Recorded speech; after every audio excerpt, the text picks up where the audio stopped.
ningelipenda tu kuzungumzia ukweli dhidi ya uvumi. Ukweli dhidi ya uvumi unaoenezwa na wanaojitakia makuu kuhusiana na Baraza Kuu la Waislamu nchini Kenya. Baraza Kuu la Kiislamu nchini Kenya lilifomiwa 1973 baada ya kuvunjika kwa East African Muslim Welfare Society. Ilikuwa kila nchi katika East Africa ijitengenezee baraza lake, na ndipo likatengenezwa Baraza Kuu la Kiislamu nchini Kenya. Kama ilivyo desturi, baraza huwa ndio bridge, ngazi katikati ya wananchi na serikali na nchi za nje. Hiyo ndio ilikuwa lengo la kulitengeneza Baraza Kuu la Waislamu nchini Kenya. Na lilipotengezwa tu, kitu cha kwanza kilichofanyika ni kupata hii headquarter, na ikapatikana na ikatengezwa na ikawa. Jambo la pili, ilibidi lazima baraza hili litafute ardhi, kwa sababu halingeweza kupata msaada kutoka popote bila kuwa na ardhi. Na zilipatikana ardhi 3. Ardhi ya kwanza iliyopatikana ni Huruma, ardhi ya pili iliyopatikana ni Maragwa, na ardhi ya 3 iliyopatikana ni Uasin Gishu Rift Valley. Ndizo ardhi za kwanza zilizopatikana na ikawa zimepata msaada kutoka Islamic Development Bank kwa maendeleo ya shule, na ndiposa ikajengwa Huruma Secondary School, ile iko pale Huruma Kariobangi. Ardhi hiyo iliyojengwa Huruma ni ardhi ya Baraza Kuu la Waislamu nchini Kenya, na stakabadhi iko hapa ya kuonesha kwamba hii ardhi ni ya SUPKEM. Kwa hivyo masikitiko yetu sisi wazee, hapo jana kulikuwa na mradi ambao ulikuwa ukizinduliwa, lakini kukatokea kwa bahati mbaya vijana vibaraka 2 watatu waliokwenda kuleta fujo, mpaka ule mradi uliokuwa unataka ukizinduliwa ukaporomoka wakati sisi tuko katika mkutano hapa. Tungelipenda tu kwa kifupi sana kutoa mwito kwa Waislamu ambao kwa hakika sisi tuko nyuma katika mambo mengi, tumebaki nyuma katika mambo mengi, na huu ndio wakati ambao kwamba Waislamu tunaweza kuutumia vizuri ili tupate maendeleo ya watoto wetu, tupate maendeleo ya biashara zetu, tupate maendeleo ya hospitali zetu, tuweze kuwa na uhusiano bora na serikali yetu na serikali za nje for the benefit of development of Muslims and in general development of this country. Ni masikitiko makubwa sana kwamba hapo jana palitokea watu ambao kwamba waliodai kwamba wao ndio wenye sijui msikiti, na wakaleta msukasuko, ikawa uzinduzi wa mradi multi-billion project ilikuwa inatengenezwa pale haikuweza kuzinduliwa sababu ya watu wachache 2 walioshirikiana na viongozi wengine wachache wane kujitakia makuu wa Kiislamu katika nchi hii. Tungeliomba Waislamu across the country, huu sio wakati wa Muislamu kugombana na Muislamu ule mwingine. This is not the time of confusion, Muslims against other Muslims.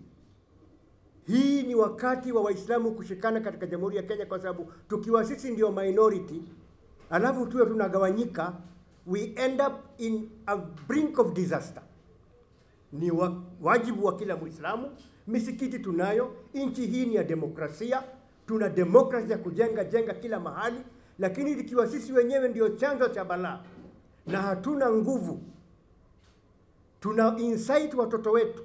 Almost katika kila msikiti katika Kenya leo kuna balaa. Twaomba na tutaendelea kufuatia jambo hili kupitia baraza hili kwa makini, kwa sababu uwezo wa kusimamisha hizi balaa upo, lakini hatutaki tu kuingia kwa njia ya nguvu, sababu this is the legitimate body of taking care of Muslim matters in this country. Zingine ni affiliated societies za SUPKEM, lakini SUPKEM ndio mandated kusuluhisha mzozo wa aina yoyote popote katika mipaka ya Jamhuri ya Kenya. Kwa hivyo tunaomba ndugu zetu Waislamu wowote wenye matatizo yoyote wanakaribishwa katika baraza hili. Baraza liko tayari kusuluhisha mzozo uwe katika kona yoyote katika hii nchi. Misikiti midogo, madrasa ama manyumba ya tahfidh al-Qur'ani, secondary school, mahospitali, yote yenye mizozo, wajaribu kuleta mizozo yao na expose mambo yanayowasumbua kwetu sisi, na yale yatakokuwa na shida tutatia mkono wetu kwa serikali nayo iweze kutusaidia. Hatuko hapa kuchochea, hatuko hapa kuharibu, hatuko hapa kutaka uhasama baina ya grupu yoyote, kabila yoyote. Dini yetu ni moja, Islamu. Na ukisha kuwa Islamu, Muislamu hana adui. Muislamu hana adui baina yake na ndugu yake. Na tukiona kitu kama hii, inaonesha sura mbaya. Eti tuna chakula iko kwa meza, alafu inataka kuliwa, wale wanaotaka kula wanagombana, nani ataanza kuikula mguu ya kuku, nani ale shingo. Iko hapo, hiari ni yako. Unataka mguu, si unyooshe mkono uchukue mguu yako ukule. Hiyo ndio kitu ambayo tunasema. Ima kwa point in question ni hii ardhi yetu iliyo hapa Mathari. Hii ardhi, babangu ndio alikuwa Othman Ambar. Yeye alikuwa Director General wa SUPKEM, na hii ardhi yeye pia alikuwa kansala Nairobi City Council. Wakati ule ya 60s, 70s, Nairobi ilikuwa ni ndogo kwa sababu watu hawako, na ikapitishwa ya kwamba ardhi imepanuliwa,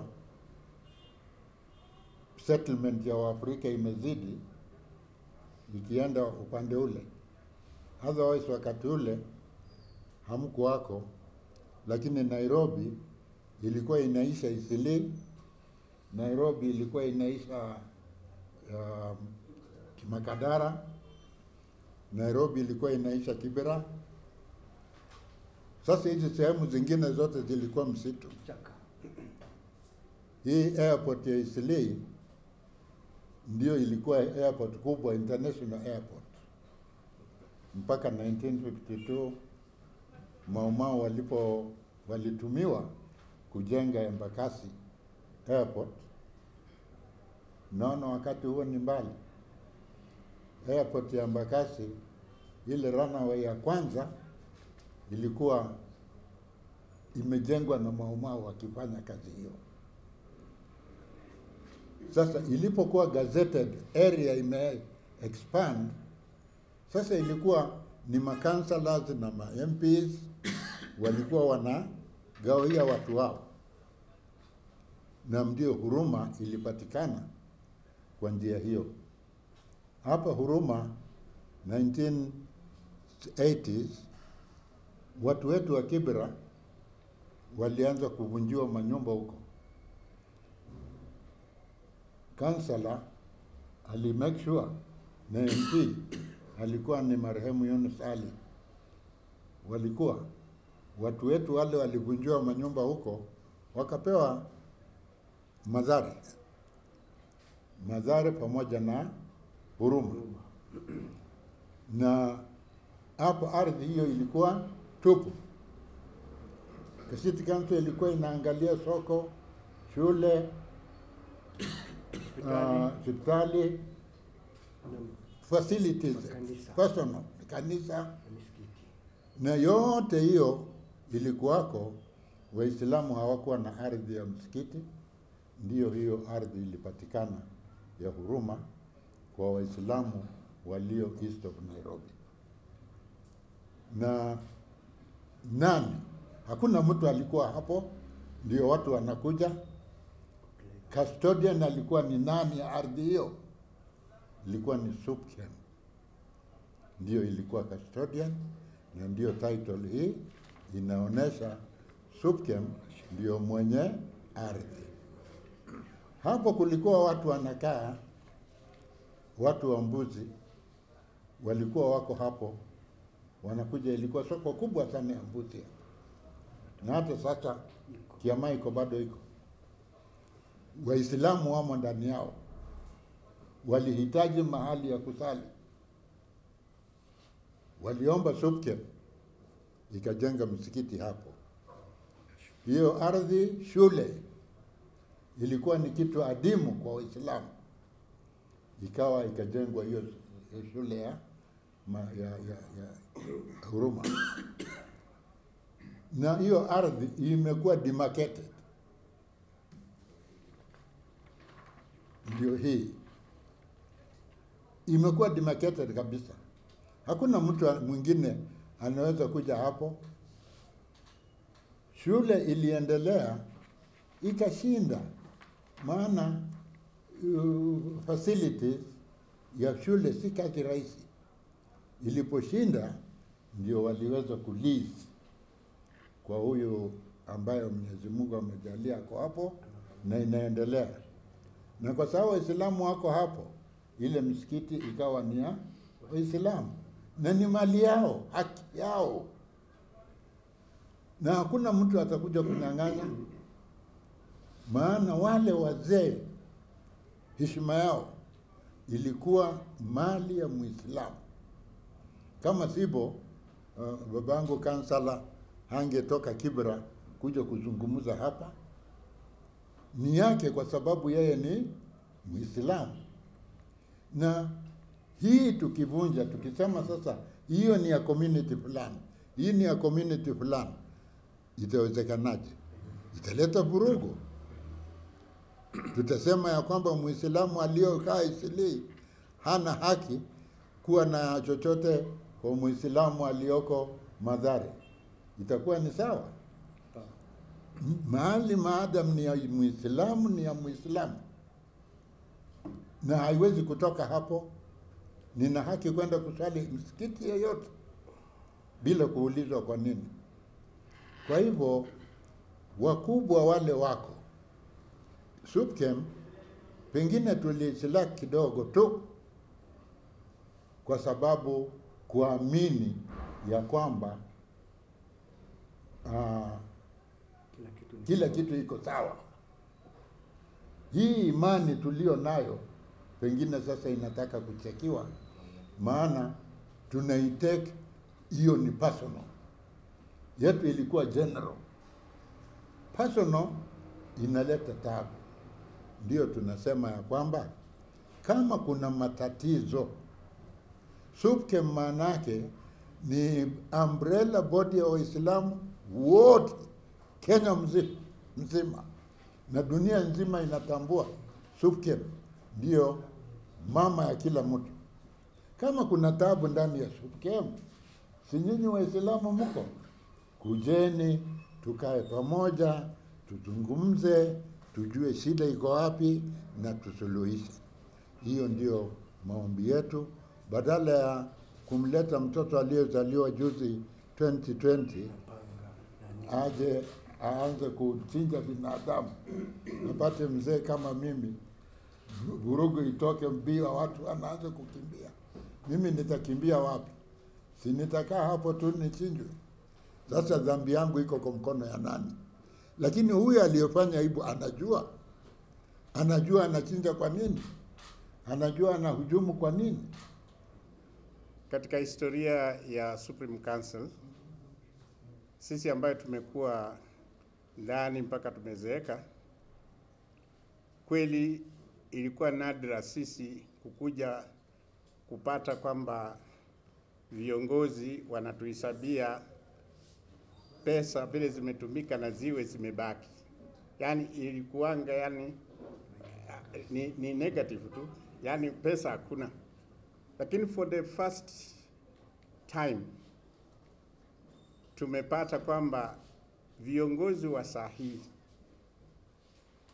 wameweza kufanya investment na wameendeleza, imepatikana faida na wako katika trajectory ambayo inaonyesha kwamba SUPKEM inapanda. So kitu ya kwanza mimi nataka kupongeza waheshimiwa wenye wao katika viti vya SUPKEM saa hii, kuanzia kwa Chairman Ole Nado na wenzake. Na nitaomba Waislamu Kenya mzima tuwape viongozi wetu support. Kwa shauri tukiwapa support, next time tukienda katika AGM tutapata maendeleo mazuri zaidi, na pengine sehemu zetu kama ambazo tuko mbali na Nairobi, huenda na sisi katika vile hali ya sasa ni ugatuzi, tunaweza kupata kitu cha kuendeleza mpaka mashinani. So hii inaonyesha kwamba wale waliotangulia, wengi wao kwa shauri walishindwa kuwa na maono ya kuweza kuleta maendeleo sampuli ambayo sasa tuko nayo. Huenda ndio sababu, unajua wakati mwingine mnaishi kwa competition. When you find your friend has taken over and things are working out, then you find you need to put roadblocks. So kwa wale Waislamu ambao wamejaribu kuleta roadblocks katika maendeleo, mimi nawaomba wakuwe Waislamu wazuri, warudi nyuma, watulie, alafu Uislamu uende mbele, ili kesho tukienda kwa Mwenyezi Mungu tuweze kwenda nafasi ambayo itakuwa bora, kuliko kufanya mambo ambayo yatatufanya tuingie motoni. Nafikiri sitaki kuzidisha, nataka kumalizia hapo kwamba sisi kama Supreme Council tunasema hii ardhi ni ardhi ya SUPKEM, na SUPKEM ni baraza la Waislamu wote kuanzia pwani mpaka magharibi, mpaka North Eastern, mpaka popote. So maendeleo yake ni maendeleo ya Wakenya Waislamu wote. Mengi yamezungumzwa na wenzangu na yameeleweka. Muhimu ni tuangalie bendera ya SUPKEM, kile kilichoandikwa. Lao tutakuwa na nia njema, nia mzuri, tukiangalia bendera ya SUPKEM kwa maneno yake Mwenyezi Mungu Subhanahu wa Ta'ala, wa'tasimu bihablillahi jami'an wala tafarraqu. So mwenye nia yake mbaya yoyote au mwenye kinyongo yoyote akiangalia hii bendera lazima atarudi nyuma, na tutashirikiana pamoja na walioko SUPKEM na mambo yataendelea vizuri. La mwisho ni kumwombea Mungu kijana chipukizi Sheikh Hassan Ole Nado, chairman wa chama, pamoja na timu yake kwa mazuri ambayo kwamba ametuonesha, na yale mengi ambayo kwamba yako kwenye rohoni mwake na ndio ndoto zake. Mungu amwezeshe yeye na wenzake waweze kuyatimiza ili chama kizidi kusonga mbele. Wassalamu alaikum wa rahmatullahi wa barakatuh. Shukran. The current development which is supposed to take place is of 980 flats. 980 flats and malls at the bottom, shops, supermarkets, plus, and a modern mosque, which is supposed to cost $189,000 million, and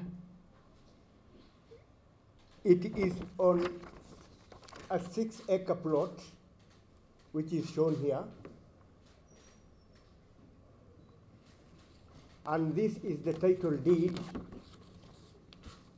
which was issued 1982 from Nairobi City Council and Land Office in Kenya, and it is going to generate an income of not less than 20 million per month, which can be able to pay salaries for all madrasa teachers in this country. I think that is a wonderful development which somebody somewhere is trying to wrestle to bring it down just because of fighting for leadership. We were there. I was the Secretary General, and I retired in peace I'm now representing Muranga, Mount Kenya region, peacefully there. And since I retired here, we have done more than 11 projects worth millions of shillings. We should not just wrestle to get leadership in SUPKEM. There are so many areas where leaders can put their input and develop the country at large. Thank you.